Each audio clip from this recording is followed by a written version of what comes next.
Olá, esse é o PodCreaCast, o podcast do CREA Paraná, voltado para os profissionais de engenharia, agronomia, geociências e para toda a sociedade. Inclusive, hoje a gente está aqui com um tema que pode parecer até técnico, mas é de interesse de toda a sociedade. Interesse público e interesse do público também, né? Para isso, nós convidamos o diretor do CREA Paraná, engenheiro eletricista Ricardo Bertoncello, que também é coordenador da Frente Parlamentar, que tem alguns projetos apresentados nesse tema, correto? Correto.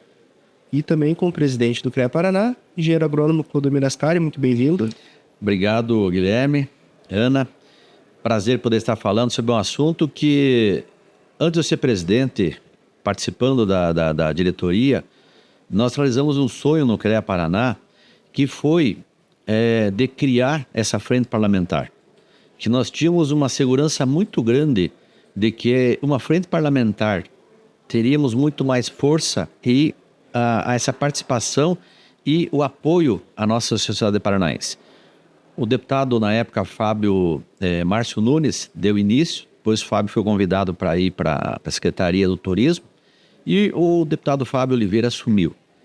E, na época, eu fui primeiro coordenador da Frente Parlamentar e muitas interações. Vários projetos foram encaminhados, alguns tramitando já numa instância bem adiantada, e um deles é esse PL do compartilhamento dos postes aí com essas concessionárias. E agora, eu assumindo a presidência do CREA, convidei o diretor, o engenheiro eletricista Ricardo Bertoncello, para assumir essa coordenação, e ele tem tratado esses assuntos lá mais diretamente, eu também acompanho, mas ele como coordenador. E eu pedi uma atenção especial, especialmente sobre esse assunto. Inclusive, tema do nosso EPEC, uma das nossas oficinas, porque é um assunto de extremo interesse da nossa sociedade, onde provoca acidentes, até mortes, a gente tem constatado. E por isso da importância. Eu venho aqui para trazer essa informação para quem nos acompanha nessas mídias, e eu gostaria, Bertoncello, que você falasse um pouco mais sobre isso, como que está o andamento disso, esse bate-papo que teve com as concessionárias, enfim, quem é responsável para a sociedade entender por que não se resolve isso rapidamente. Primeiro, só explicar para o pessoal que está assistindo o que é o compartilhamento de postes, né? Que é quando você está andando na rua e você vê aquele poste cheio de emaranhado de fios, aquela bagunça, aquela confusão, poluição visual. Muitas vezes caídos até, né? Você não consegue passar na calçada porque tem... Isso é o compartilhamento de postes, mas o que leva a essa situação? Ok. Obrigado, Guilherme, Ana, presidente. Vamos explicar então um pouco a pergunta do Guilherme, depois eu entro no assunto do nosso projeto de lei na frente parlamentar. Tanto a concessão da distribuição de energia elétrica quanto a concessão de telecomunicações, ela é uma concessão federal. Ou seja, a União que dá a concessão, no caso no Paraná, para a Copel, em 395 municípios, né, para ela fazer a distribuição de energia elétrica. Em outros municípios e outros 4 municípios têm outras concessionárias, né, pontuais. E também é a União que dá a concessão para as empresas de telecomunicações poderem atuar. A Copel, no caso do Paraná, ela faz o lançamento dos postes, ou seja, ela faz a rede de distribuição dela para atender os consumidores com energia elétrica, né? E para se evitar que cada concessionária ou cada provedora de internet ou cada prestadora de serviço dessa tivesse que criar uma nova rede, né? Até foi dado exemplo hoje na oficina que a gente estava, que a cidade de Buenos Aires, por exemplo, ela tem a rede de energia elétrica subterrânea e redes de telecom com posteamento particular das empresas de telecomunicações. Então tem vários postes lá, uma poluição visual que fica ainda pior do que a situação que a gente tem no Brasil, com postes exclusivos para telecom, postes mais baixinhos, de 3, 4 metros de altura, com cabos de telecomunicações, né?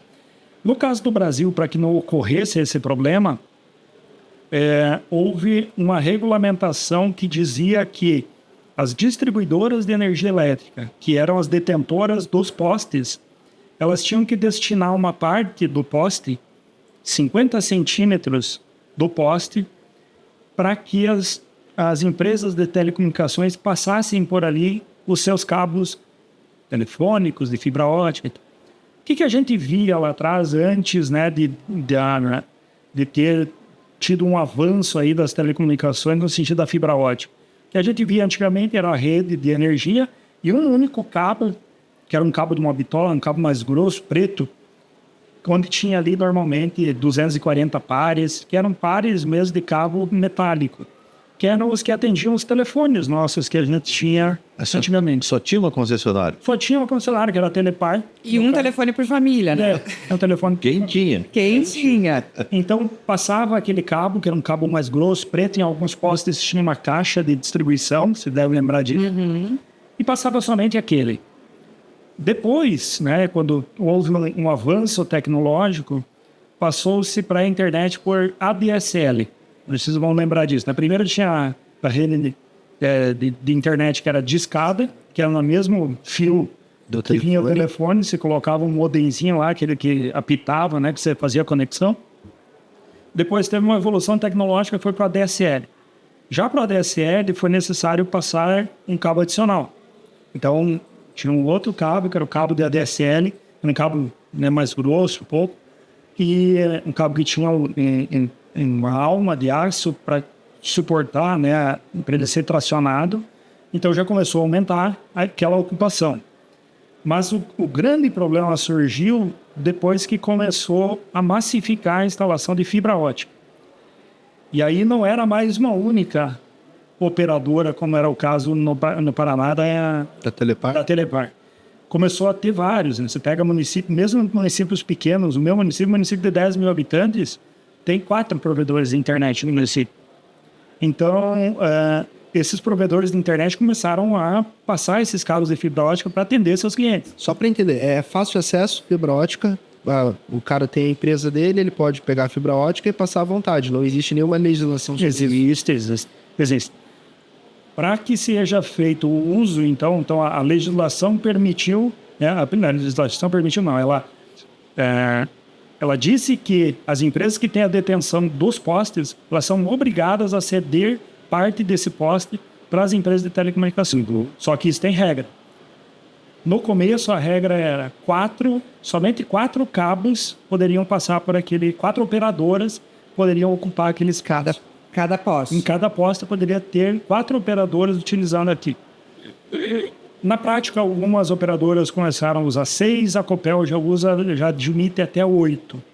Só que o que a gente vê na prática, quando você passa na rua, é que tem muito mais do que 8. Muito. Tem cabos que tem postes que tem 20, 30 cabos passando ali. São cabos velhos? Também. Tem muitos cabos desses, né, que foram passados lá na época, cabos de ADSL. Inutilizados, eu quero dizer, né? Inutilizados. Depois eu vou contar uma história aqui de uma perícia que eu fiz, exatamente de um cabo desse que estava caído e quase degolou um motociclista.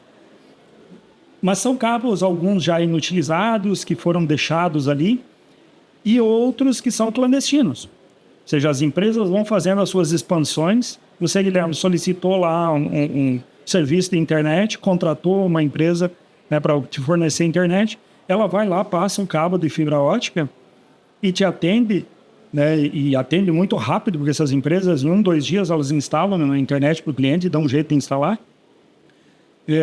Com certeza, em 1, 2 dias, elas não conseguem aprovar lá na concessionária que elas vão estar passando aquele cabo por aí. Então é clandestino. Então, a coisa acontece muito na frente do projeto e da regularização disso. E muitas vezes nem é regularizado.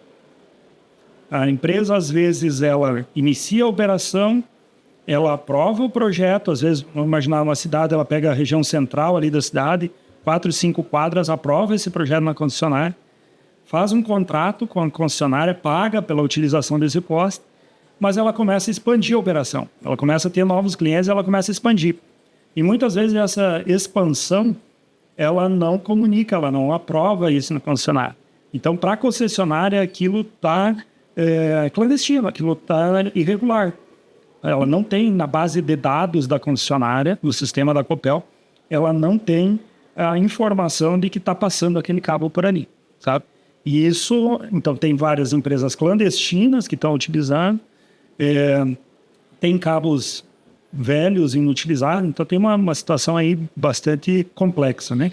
Então, para fechar aqui a situação do acidente, né, que comentei, eu fui nomeado como perito, né, pela Vara de Justiça lá de Francisco Beltrão, para atuar num caso em que um motociclista voltando do trabalho e tinha um cabo rompido, o cabo estava solto e acabou pegando no pescoço dele. Por sorte, o rapaz sentiu que a hora que pegou no pescoço, ele se assustou e soltou a mão do guidão.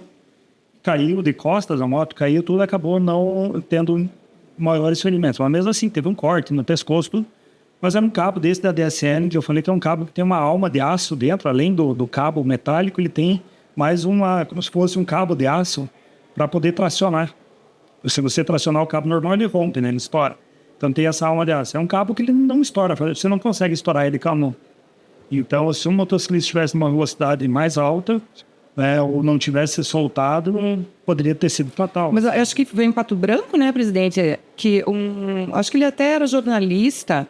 Ele foi tirar um cabo da garagem da casa dele e ocorreu um acidente, infelizmente, fatal daí no caso dele. Era um patobranquense, mas foi na região de Curitiba, o jornalista.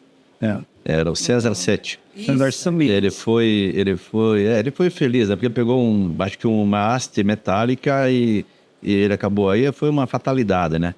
Mas também, o cabo não estava... Não deveria estar ali. Teria que estar mais adequado. Não sei a circunstância, não acompanhei o caso, sei do caso, mas assim, eu acho, nós precisamos saber, é o seguinte, o que é que vamos fazer com isso? Qual é a saída? O que a sociedade pode esperar do nosso trabalho? Isso, o que o CREA está propondo, então, né? A segunda parte da minha resposta, né? Eu comecei respondendo o Guilherme do que é a área de compartilhamento, então respondendo agora o presidente. Como que o CREA pode atuar nessa situação, né? Claro, nós temos a fiscalização que pode ela está na rua, né, todos os dias. Nós estamos nos 399 municípios do Paraná. Então, a própria fiscalização do CREA pode, ao ver uma situação de risco, alguma situação que está irregular, fazer uma denúncia tanto para a Câmara de Elétrica e a gente encaminhar isso para a Copel, como diretamente para a Copel. Mas eu acho que a forma mais efetiva de fazer isso é como nós estamos fazendo, que é propor para a Assembleia Legislativa uma lei que regulamente essa situação, que regulamente quais são as responsabilidades ali por esse uso compartilhado.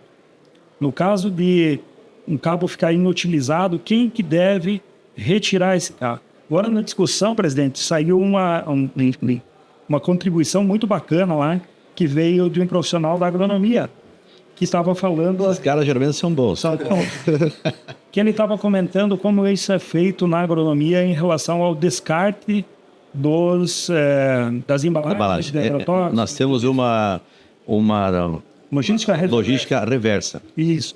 E aí ele deu esse exemplo, né, de que poderia ir por essa lei ambiental que fala da responsabilidade do fabricante e do usuário, ou de quem fez aquela instalação, né, no caso do agrotóxico lá, de quem vende e do agricultor, em dar a destinação correta. Isso, dá a oportunidade de me falar mais uma coisa que a população às vezes desconhece, que essa mesma legislação, ela vale para lâmpada, embalagem de tinta, quando se pinta a casa, o prédio, o apartamento, você não tem que jogar na frente. A loja que te vendeu, você devolve lá.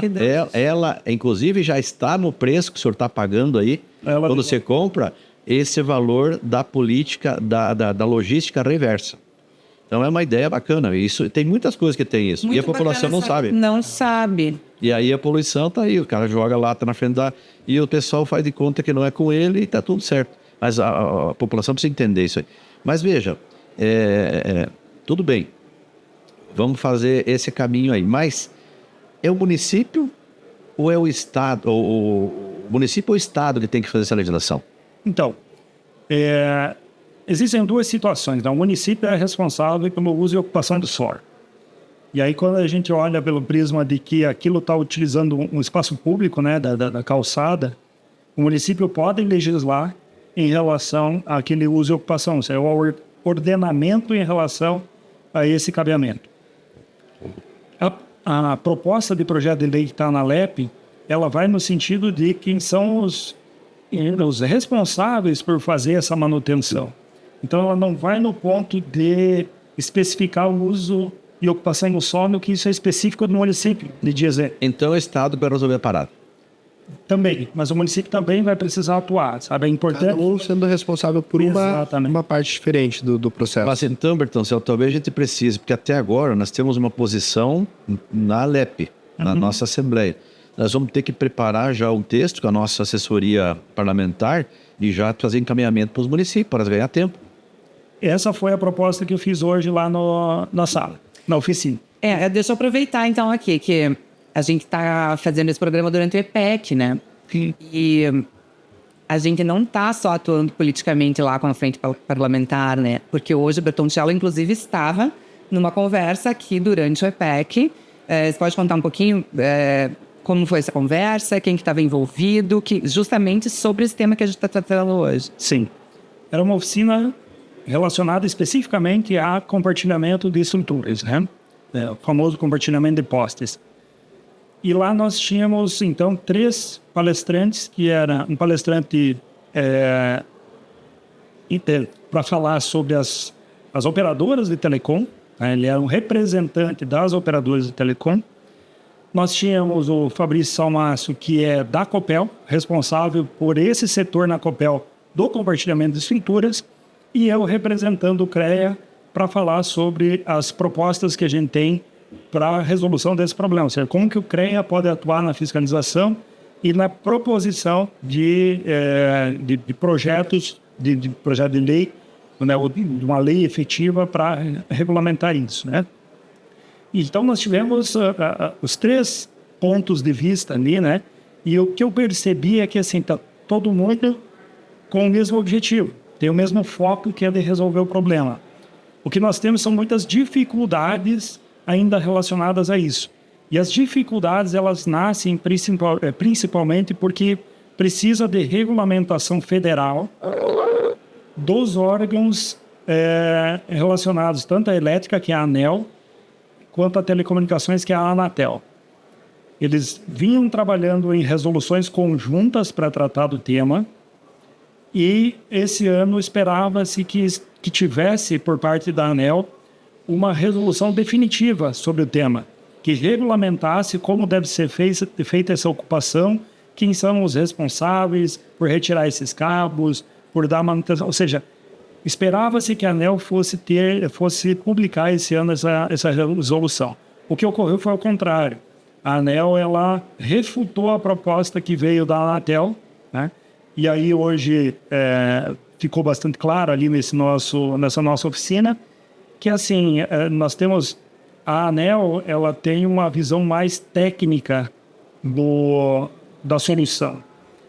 Por outro lado, a Anatel, ela tem uma visão mais política da resolução do problema, muito mais pela essa questão de acesso à informação e tudo isso. Então, o que ele não está batendo para fazer essa resolução conjunta é essa visão de ambos. E é o que a sociedade vem pressionando para que entre em um acordo entre as duas, para que, de fato, exista uma regulamentação conjunta para resolver esse problema. A gente falou de 3 esferas, então. A esfera federal, a esfera estadual e a esfera municipal. São 3 esferas atuando juntas para buscar a solução do problema. Para ter uma solução definitiva do problema. Ou seja, depende de regulamentação por parte dos órgãos reguladores, ANEEL e Anatel. Tem essa proposta de lei que está na LEP, que é em relação também a essas responsabilidades, né, pela manutenção das redes, pela retirada de redes que estão inutilizadas. E também tem a esfera municipal, que é a regulamentação de uso e ocupação de solo. Então, não é um assunto simples de resolver, né? E que precisa uma ação conjunta aí dos vários entes que estão envolvidos no processo. Qual que é a visão de futuro, assim? Porque a gente pensa, né, como a gente estava conversando, com a internet, né, se popularizando tão rápido e tanto, esse problema piorou o problema, né? Como que você vê esse futuro se a gente não conseguir fazer essa conversa dessas 3 esferas dar em soluções, né? Chegar em soluções, o que a gente pode esperar para o futuro? Como que você vê essa visão? Né? Tá, tem, ao meu ver, 2 soluções práticas que estão sendo adotadas já, que elas ajudam a resolver muito o problema. A primeira delas é o que a Copel está fazendo, que ela desenvolveu um organizador daquele espaço. Esses 50 centímetros de posta que é destinado para o compartilhamento, a Copel desenvolveu uma estrutura onde ela tem 4 andares e 2 linhas. Então, ela pode passar até 8 acessantes, até 8 provedores ali, vamos dizer, ela pode utilizar aquela estrutura. E aí não é uma fixação de qualquer jeito, é numa estrutura desenvolvida para tal, com a identificação. Eu ia perguntar disso. Hoje não tem identificação nesses cabos? Tem uma identificação, é obrigatório, né, pela regulamentação, ter uma plaquinha amarela, onde tem o nome do provedor, mas ela não é respeitada. Mas o cara que vai ampliar sem ter o contrato certinho não vai colocar. Né? O clandestino não vai colocar a plaquinha. Então, ali teria uma primeira ação, a organização daquele espaço, com uma estrutura padronizada, onde vai poder ter 8 provedores ali utilizando aquele espaço. Essa é uma primeira ação assim que eu vejo que é resolutiva do ponto de vista de organizar, né?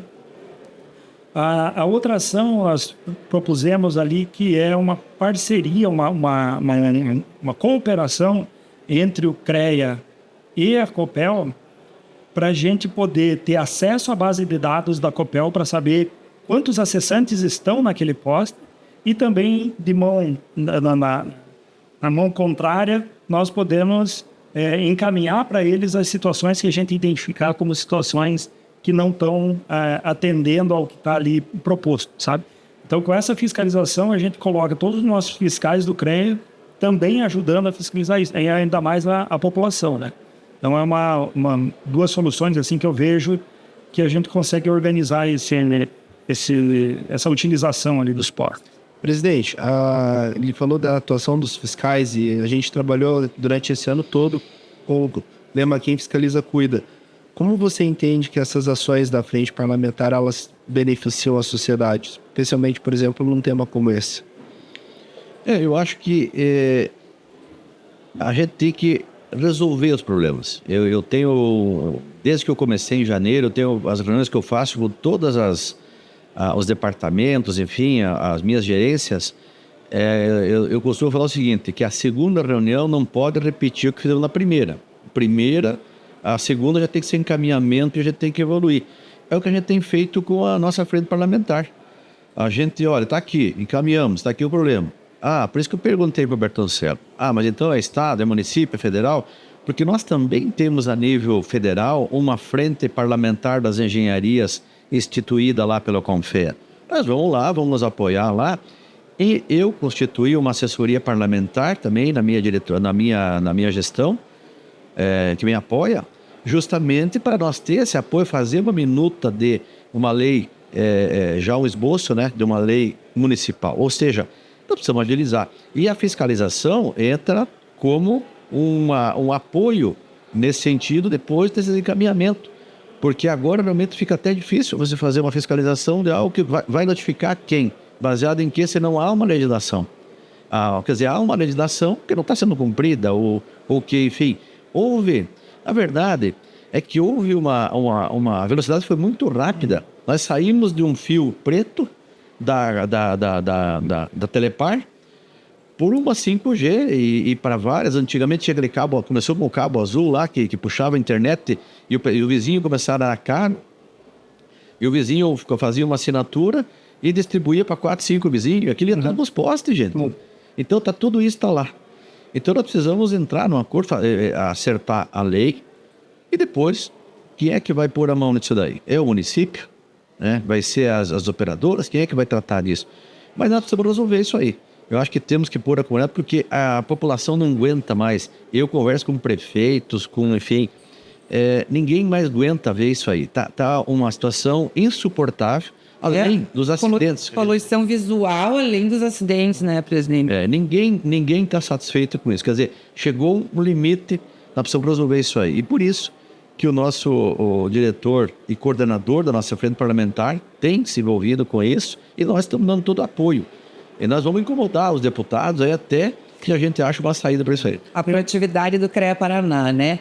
Arrumando a casa para poder fazer o que ele tem que fazer mesmo, que é fiscalizar, né? Tem que correr atrás para poder... Ana, eu lembrei de mais uma informação que o representante da Copel trouxe, que eles conseguiram fazer um acordo com a Oi, que é a antiga Brasil Telecom, né, que comprou a Telepar. Então, você pensa que é um ativo que vinha lá da Telepar, né, que hoje está com a Oi.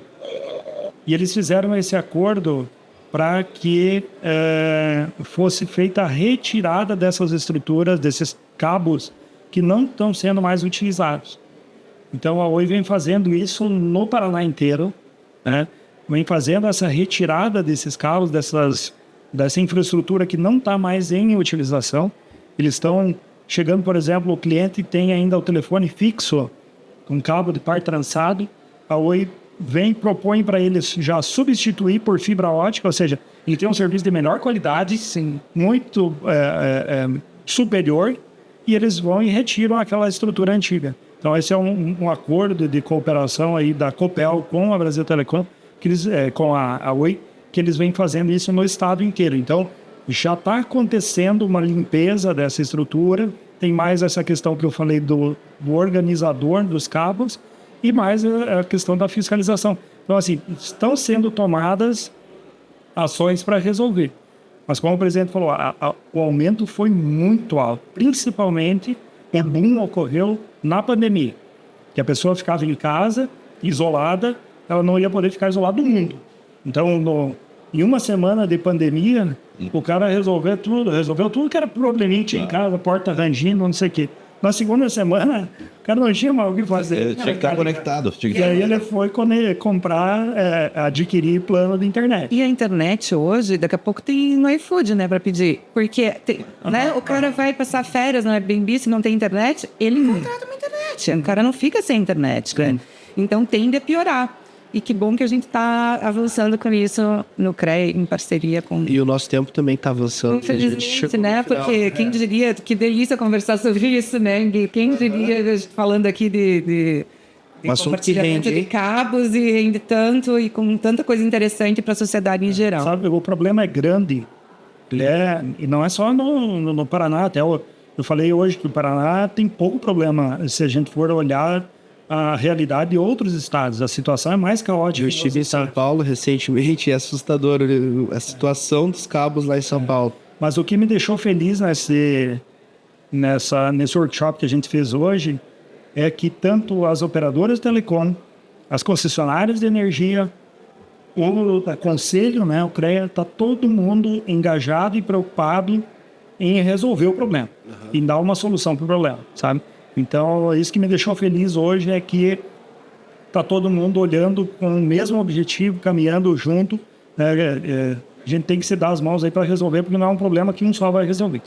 Muito legal, muito obrigada. Inclusive, quem tiver interesse, teremos matéria no site do... Temos já agora, que eu acho que a gente vai postar esse podcast um pouquinho depois, essa matéria sobre o workshop com todos os detalhes e tudo está lá no nosso site, pode acessar para ver e conferir tudo que falar também. Sobre os projetos de lei, também tem tudo lá.